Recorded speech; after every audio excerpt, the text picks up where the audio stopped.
एक गाना है, आप थोड़ा पीछे हटिए। सुन सुन हम जान हो, ए जान का भाई तुरलू दिल के और मान हो। अच्छा आपको एक बात बताए, का हो? आप जीवन में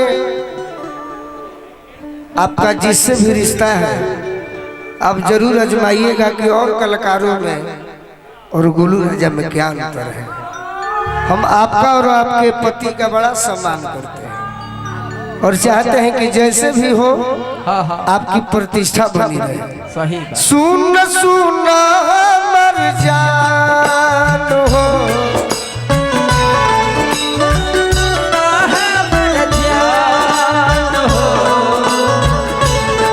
तुरलू दिल के अरमान हो,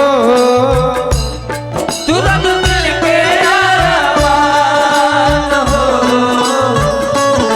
सुन सुन मर जान, तुरलू दिल के अरमान।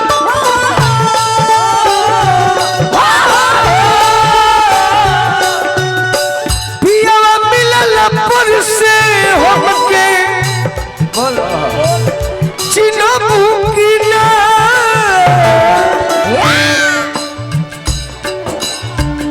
शादी बात हमारा के जनबू की ना,